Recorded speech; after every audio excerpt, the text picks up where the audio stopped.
thanks everyone for joining us today. I have an interview today with Heidi Moretti. She's a registered dietitian. Is that right? Yeah, correct. Yeah, and we're going to talk about health, nutrition, some of the challenges that Heidi has seen with the people that she works with, some of her clients, etc. We're going to talk about, just what it means to be healthy, what it means to have a healthy diet, why there are so many misconceptions and conflicting opinions and even conflicting quote unquote facts out there in terms of, what is a human appropriate diet and how humans should be living. So with that said, I'm gonna hand it over to you. Maybe introduce yourself, tell us a little bit about who you are, what you do, what's your background, etc., and then we'll take it from there. Yeah, thanks a lot, Michael. So nice to be on your show here. So yeah, I'm registered dietitian and well, it's been a long time, I think 23 years now. And I started, graduate school at the University of Washington and with a very inquisitive, open mind of what research is showing us versus what algorithms were kind of fed or, certain dogmatic practices. And then also just, looking when I started my career, trying to help patients in clinical care, learning that, the, traditional recommended American Heart Association diet, or even our own academy's recommendations are usually fraught with incomplete information and even just, fewer tools than people need to really help them as an individual get better. So I'd say it's about 8 years ago, I took a deeper dive into this idea of like how we are individuals and we can't just use a cookie cutter approach for health. I enrolled in the Institute of Functional Medicine training. And from there, I just built my skills in a bigger way to help people, because we are genetically different, but also we just need to look at like how do humans, how we evolved to eat and how we've gone astray with our food supply today, right? So right. I know I see you also acknowledge that a lot on your website, which is great. So yeah. I think that's really what motivates me is to help people, get through all the confusion and, how can we best help ourselves as an individual. So okay. Very nice. And just, for my benefit, Heidi Moretti, that sounds like maybe Swiss Italian. That's my married name. Yeah. Oh, so, okay. All right. Right. No, I grew up, my maiden name is Deboo, and which is Belgian. And so it's, but I think most of my ancestors are either Western Europe or okay. somewhere in there. English, pretty generic. All right. Sounds good. Yeah. I guess first question, what do you think is a species appropriate diet for humans? What should humans be eating and what should they not be eating, or at least not in the amounts that, we are doing today? Yeah, I think for best health, we should just avoid packaged stuff, obviously you have to go to the store and carrots can come in a package, but things that are adulterated in a factory to some degree. So for the most part, obviously the way our foods are grown today, it helps to know where they come from and the soil they grow in. So even beyond just, non-packaged, unprocessed things, knowing where they grow is ideal. I know we all don't live in that world where we have access to all of that all the time, but that is ideal. And because there's new studies that show, a carrot that grows in one soil can have 40 times less nutrients than a carrot that's grown in nutrient-rich soil, so. Yeah. Yeah, and that, especially with growing stuff, I've seen that, with all the monocrops that's going on, the soil is just deteriorating, and whatever, even if you follow let's say a plant-based diet, the nutrients that you would have gotten maybe a couple of 100 years ago is not what you're getting today, Right. So Absolutely. even taking out of the equation, or ignoring the fact that maybe nutrients from plants might be less bioavailable in many cases than the ones from animal sources, but even without that, it's just the fact that stuff is not as nutritious anymore as it used to be. because of Absolutely. various factors. So what are some of the types of clients that you work with? Who comes to you and asks for help?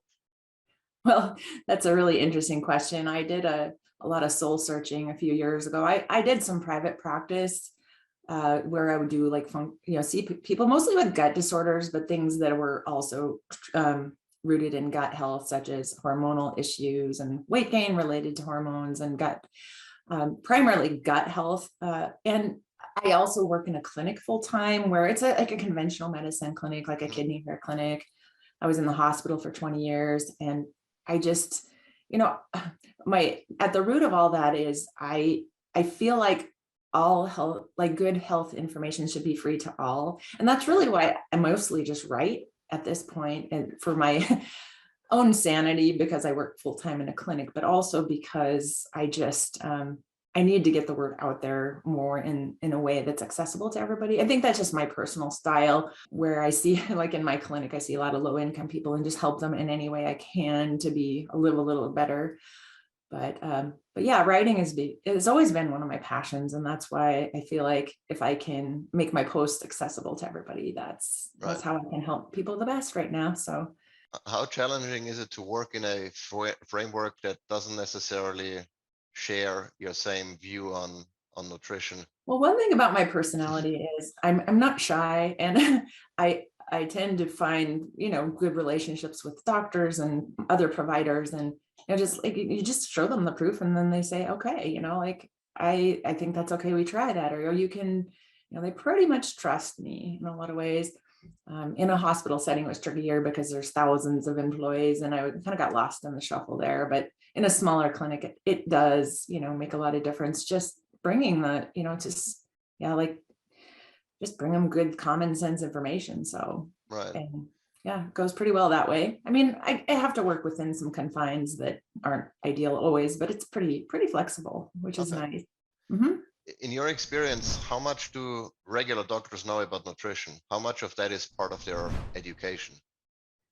Little to none, unless they seek it out for themselves, right? Uh, if they read about something, it's usually in like a mainstream, let's say American Heart Association journal or a kidney journal, but they don't seek out nutrition research. And what's interesting, Michael, is I looked, not long ago, and I have never seen in any of the American Heart Association journals any clinical research in nutrition, like not even a single one. They don't publish it.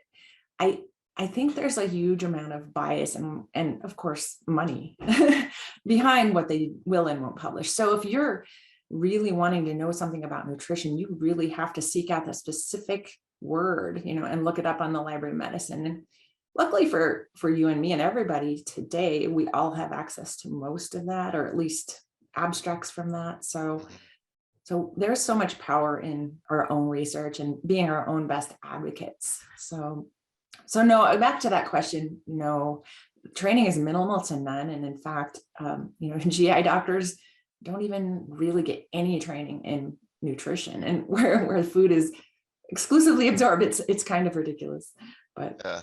you know, Yeah. so Why do you think that is? Why is there no interest in teaching those healthcare professionals about the very subject that they should be interested in, because as far as I'm concerned, I mean, there are obviously some other factors. There is sleep, there is, stress, there is, exercise or activity general, but nutrition is just such a central factor in our health overall, and it's not being taught in universities. And who benefits from that?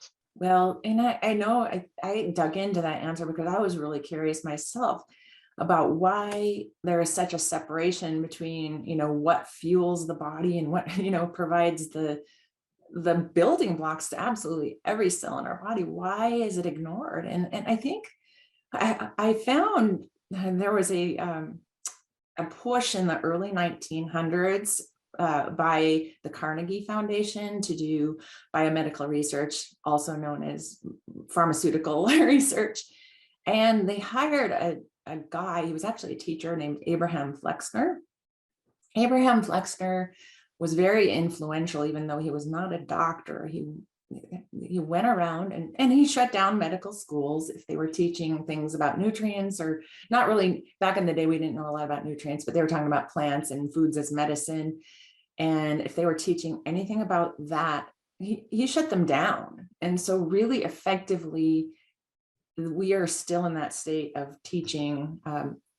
It became taboo to teach anything about food, plants, and for that reason, it's minimal to none at this point in time. And so we really need to revamp that. And I think there's some, movement towards that. I know some medical schools now are, at least acknowledging their deficits and relying and collaborating with other healthcare professionals that may have teaching.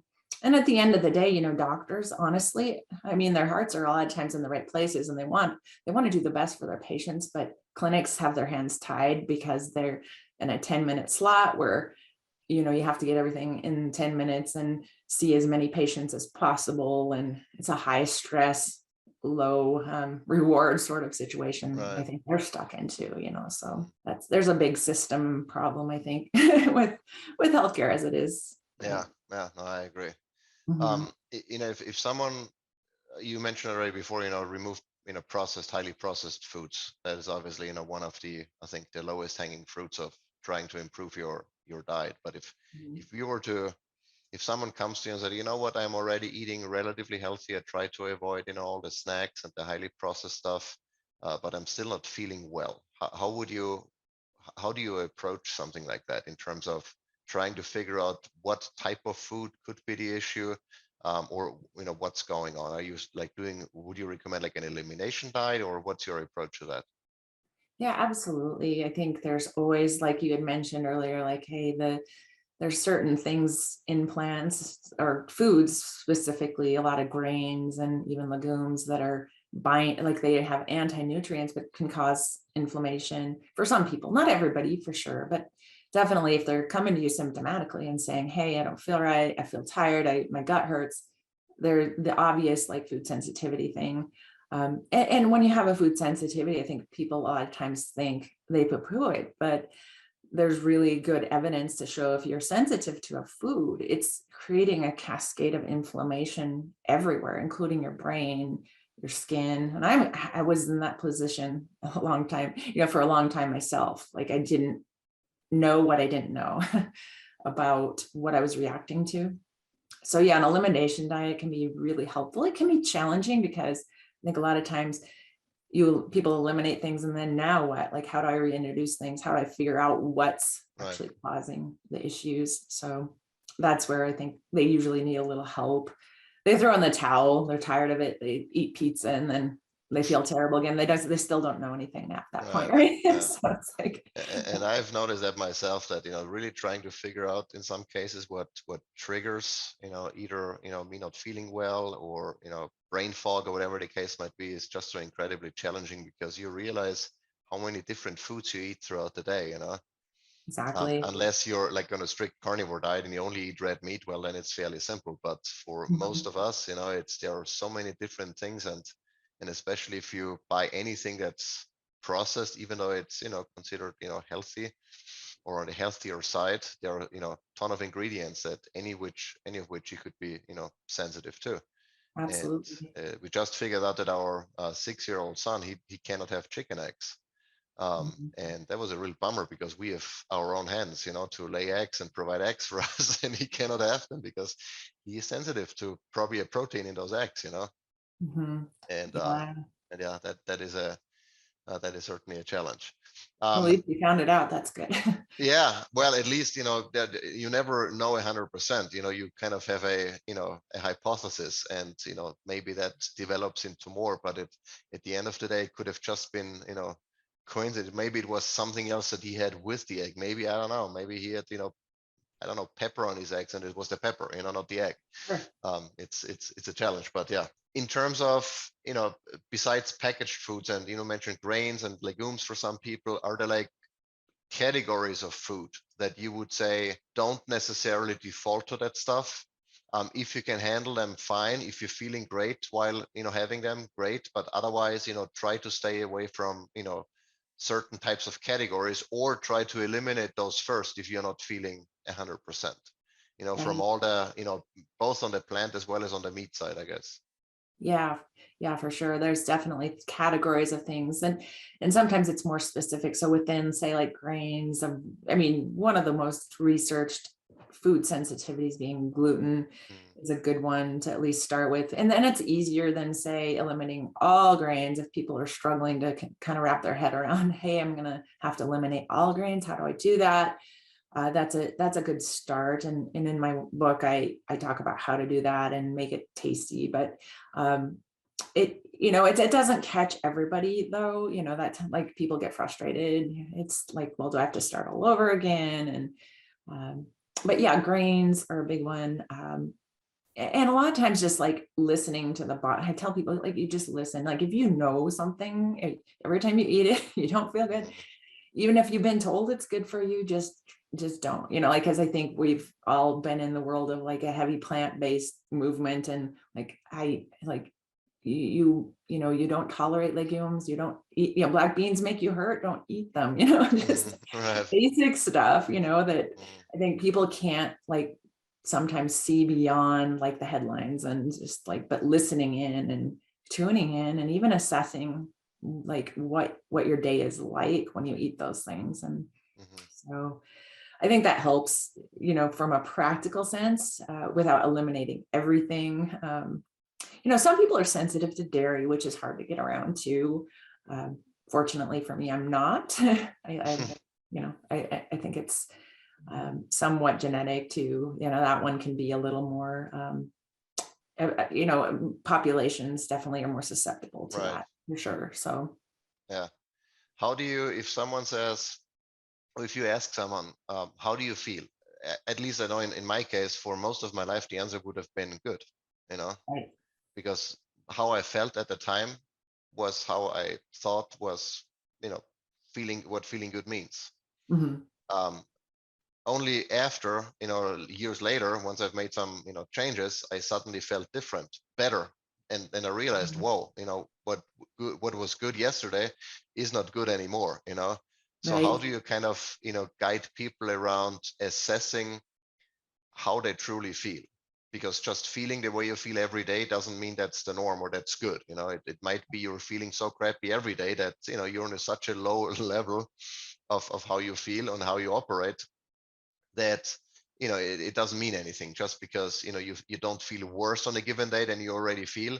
How do you kind of, you know, coach people towards assessing how well they truly are? Right. Yeah, I think, actually keeping a food journal for a lot of people without like seeing, actually it's always a good idea, I think, to see like a functional medicine doctor or functional medicine nutritionist that really can help steer those questions and like understand what's actually going on in the body. You might feel good, but why do you have these weird cystic acne all over your body? Or why do you feel tired in the middle of the day where you shouldn't feel tired? Hmm. Or you just, yeah, like you said, it's their normal and that's all they know. I I can totally relate because I grew up eating bread and grain 3 meals a day, 365 days of the year. So that's all I knew. And so how you have to actually say to yourself, like, I think sometimes just committing to yourself to say, I want to feel different, I want to know if I can feel better. um, and change it up. And I think sometimes that scares people because they get real comfortable in where they're at. But change can be so powerful that Yeah.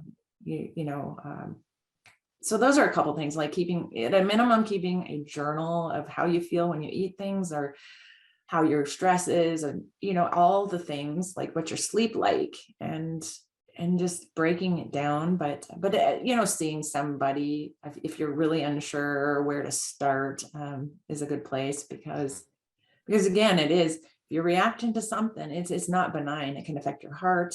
It's there's a lot of things to think about, dementia risk, all those things that when we put them in our body, they become something. So Right. I assume as part of your, you know, day job, you deal mostly with people who are already sick. not Yeah, those who. very sick. Uh, uh, Right. y- And they're, yeah, with kidney failure and dialysis. So they're really, really sick people.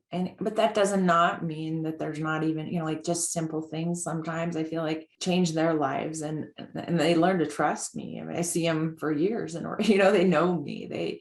They see me 3 times a week. And I think that's a unique place I work in, where, okay, maybe switching what you're eating for breakfast, or, what the timing is, or maybe adding this herb, or that, maybe starting just with a little ginger or sauerkraut, or, eating more, grass-fed meat, if they're willing, right, things like that. right. So, So is for those who already have a metabolic disease, is there a way back to a somewhat normal life if they change their lifestyle? Or is that like once you've reached that point, in your opinion, you can only make it a little bit better, but you're never gonna be anywhere close to where you should be? What's your experience with that? yeah, there is a certain point where it becomes challenging to get, like, yeah, you just, like, if your kidneys are done, they're done. But Mhm. but there are things, you can do to improve their quality of life at any stage, let's say, but, for people who are, we know the risks of diabetes is the major cause of kidney disease and kidney failure. So, like, for everybody else out there in the world, yeah, there's many, many things that you can do before you get to that point. And so, I think that's the opportunity, is the preventive model. And that's why I blog, because I realize, my clinic, I don't have that opportunity, but it's like, at least if I can write about things that help people, they can access, Right, that information. Mhm. right. Over the past couple of years, I started believing that carbohydrates are the evil thing, basically, especially processed ones, highly processed ones, added sugars, etc. But especially over the last maybe 1.5 to 2 years, I've pivoted more towards it might not necessarily be the carbohydrates and the resulting spike in blood sugar, but maybe something else that's Mhm. causing or that's driving metabolic disease, like industrial seed oils, Yeah. linoleic acid, omega-6s, etc. What's your take? What do you think between certain fatty acids that are highly inflammatory versus sugar, or let's say carbohydrates in general? What's the greater evil? Or is there any evil at all, or are they both good? Yeah, that's a great question. And, I think both are fairly problematic in their own ways, the processed grains, the processed carbs. I saw your video about Coke and your continuous glucose monitoring. I'm like, that's very informative, because, my daughter's teacher told her, that if you eat a peep, candy, it's equal to eating a sweet potato. And I'm like, she texted me and she's like, Mom, is that right? And I said, no, absolutely not. And here's why. But, so yeah, I think, there's more to the story than carb versus, it's not, a carb isn't a carb isn't a carb. And then Right, again, it's, a seed oil, even, I don't think is, there's also like a lot of apples to oranges in that sense, because, say, if you're, eating an expeller pressed sunflower oil and it's fresh, there's an entirely different story behind it than if you're eating a tortilla chip that was fried in that and it's right, in your cupboard and gets stale. yeah, So there's degrees of quality there. And, and I'm not saying sunflower oil is for everybody either.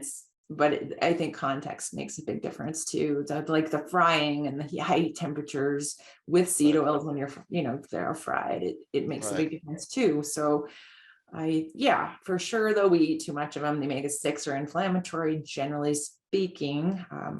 Certain genetic patterns, people tolerate less or more of those fats. And it also matters how much omega-3 you're getting, and, hmm the nutritional quality overall that may buffer some of the inflammatory effects. But no, I think avoiding soybean oil, vegetable oils is a very good practice in general, although I think people don't realize how much of those things are hidden in the foods they buy, yeah, and sugar, it's just in everything, I have been off of sugar for almost 3 weeks, and, I have to say that, yeah, I had to make that conscious effort, because, it creeps in, yeah.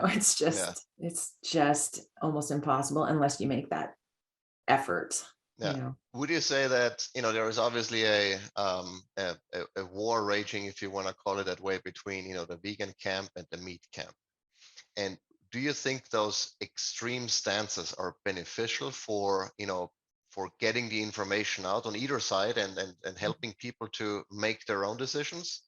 Or is it counterproductive? Should we be more like, you know what, I'm more on the meat side, but if you want to have your plants, that's fine? Or do you think those extremes are they beneficial? I think, and mostly because I've seen the negatives of the vegan diet on, and just clients that I've seen in the past, and even in patients and even friends, the downward spiral in health. I don't really ever advocate for a vegan plan, and humans on the planet, like even the most highly populated areas of vegan is actually in Israel. People, I think, put that out there. Oh, it's got to be India. It's actually Israel, and it's only 5% of the population that's actually vegan. And so it becomes a question of whether or not is it sustainable to do it for your health, but also just,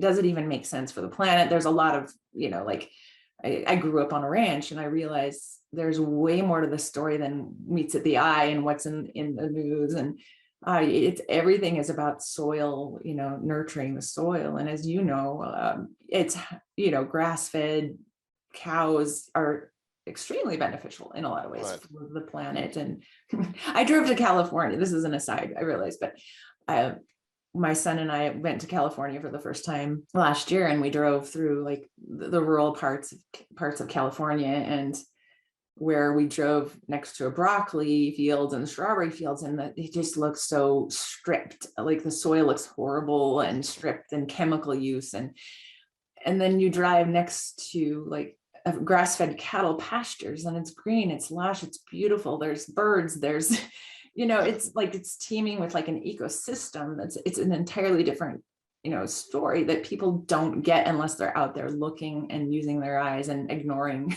what the news is telling us. But the science is there too, right? That we're seeing that carbon and everything is better when animals are treated well and given the grass they need. And so I think that growing up in that way like helped me understand that you got to really question everything you read. And also just nutritionally, like they come to me a wreck, like just there's so much that they need to fix after being on a vegan diet. Right. I don't know any people who have done a strict carnivore diet, although like from a, standpoint of nutritionally speaking, yes, it's more doable, at least. I think even like obligate carnivores like cats eat some plants, so you watch what they do. They eat grass, they eat, or certain herbs like catnip. And so I think to the degree, I think we also have to take that even with a grain of salt and say, hey, we do need some plants in our diet. And there's some that are very medicinal. I mean, mushrooms, highly medicinal, even though they're not plant or animal, right? So yeah, that's kind of my take on it. That and personally for my own health, and I know probably for you, I've seen your posts that I do better with actually more animal products. I think just my own personal health and organ meats and all sorts of things. So yeah, I mean, I do eat, certain plants, even the ones that, I wouldn't necessarily recommend for everyone to eat, just because I feel like I can, I do well on them. Like sometimes I have sweet potatoes, even though, I'm not a huge fan of tubers. But I can also tell that the only time I get any sort of GI issues, be it bloating or gas or what have you, is when I have plants.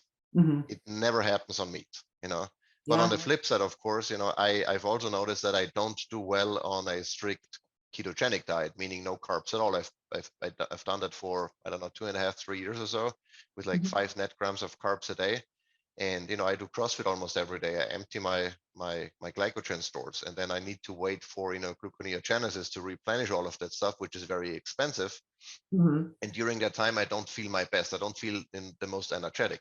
And so by having more carbs, and that can, I mean, in our case, it comes from honey to one degree, which is not a plant.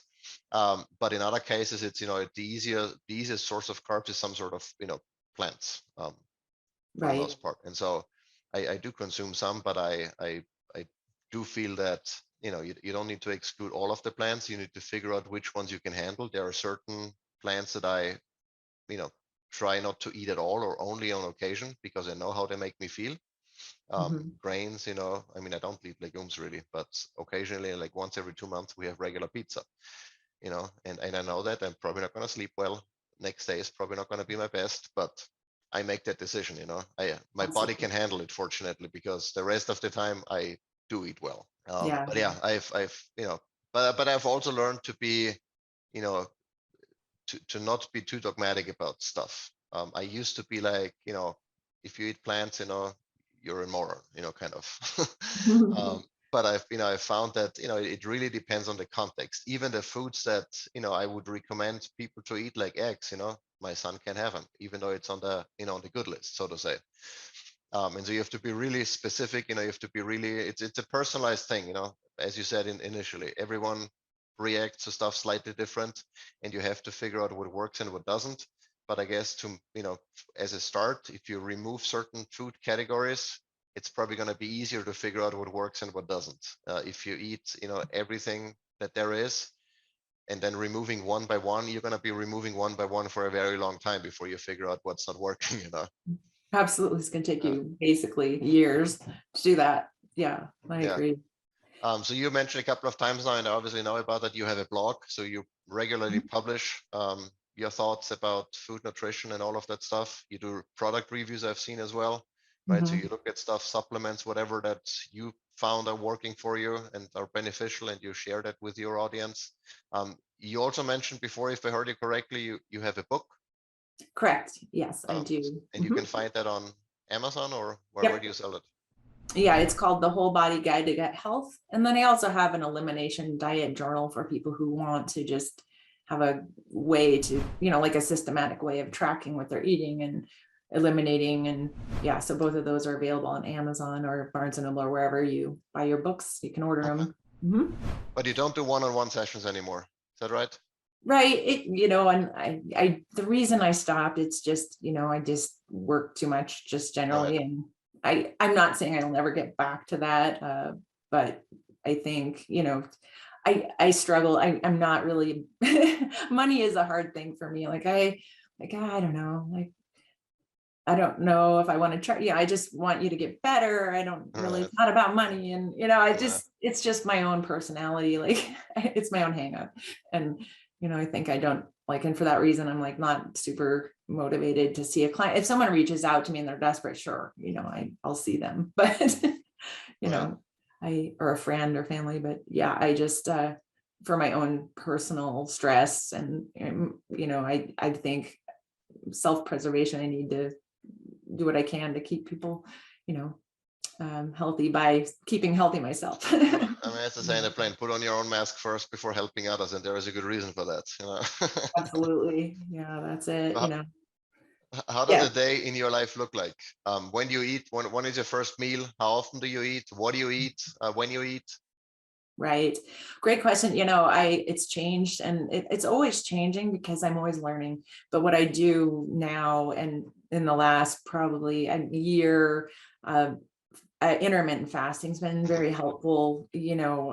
Not, I'm closer to 50 than 40 these days, and so things do change metabolically. And, I just don't think it's ever great when you start gaining, abdominal fat. And I was noticing that. And so actually, the doctor I worked with was telling me about his success with intermittent fasting, Mhm. and I found it daunting until I talked to him, and he gave me some ideas, and yeah, it's been successful. I gradually worked my way up, and I usually don't go over 16 hours. Sometimes it's 18, but it does slowly but surely take away the belly fat, and Mhm. it's autophagy. It's breaks down, fat cells. It's Right. pretty well proven Yeah. that that's one of the most powerful things you can do is just give your body a rest. And so I'll eat, somewhere around 7 o'clock at night because I've got teenagers, life's busy, go to the gym, things like that. And so 7 or 8 o'clock, I cut off the eating, and then I'll eat somewhere around noon. And it works good. I don't get hungry. It took a while to not get hungry, but I don't anymore. And then I just eat typically like a leftover, something I made for dinner, which could be, like it's usually a meat of some kind and vegetables. And, I'll, of course, have, variety of things. I get bored. So, I'll eat tubers, I'll eat veggies, I'll eat seeds. Like I said, I'll occasionally eat legumes. I don't really do well. Although, like I've learned some preparation methods that I'm willing and open to try. Like, say, a student actually taught me, hey, if you cook them, like you soak them and ferment them, then cook them in baking soda, then it's quite daunting, the amount of prep you have to do to make them work. But I'm open to that. But they're not like a big part of my diet. I then, I'll have some like rice. It doesn't bother me at all. So I do like rice. Things like dairy, I tend to do the fermented. I always try to have something fermented every day, whether it be like a good raw sauerkraut, something to help the microbiome. In the morning, I try to fit in some of my like mitochondrial supplements. And so I count my organ meats and liver. I wish I could sit down and eat them, and my family would be a little like, if I would have brought it to them earlier in their life, I think that would have been better. Right. But I do take organ meats and liver, things like that in the morning. I also, have a host of other supplements I take, because I'm not kidding myself and thinking that the foods we eat have enough nutrients in them. It's just not that way anymore. So based on like, also like a long story, is like a lot of antibiotic use as a kid. I think it kind of wrecked my gut in a way. And one thing I take that's really beneficial is like a bovine colostrum, and people look at me like, what the heck? But it is just like that first milk immune, you know what I'm saying? It's a game changer on how I feel, like my immune system and allergy symptoms. And I got away from even, like taking anything else for allergies. It's pretty great. So yeah, I've been using it, colostrum as well. You like it too? Yeah. Yeah. Good. I even tried some of the, I'm not sure if we should say it on video, but when my wife was pregnant, and obviously she had colostrum, and she let me try some of that too. Sure. Yeah. I mean, it's good stuff. I think it's, there's a lot of science behind it, but just like, there's not a lot of like industry pushing that, it's kind of expensive. It is, yeah, but I've heard good things about it. Do you know a Dr. Al, the periodontist who I interviewed just a couple of weeks ago? He's very big into that too. Yeah, that was a great video. And talking about the microbiome in your teeth, and I've noticed exact same things. I gave up, I did the elimination diet, and my gums got better. It's just really crazy.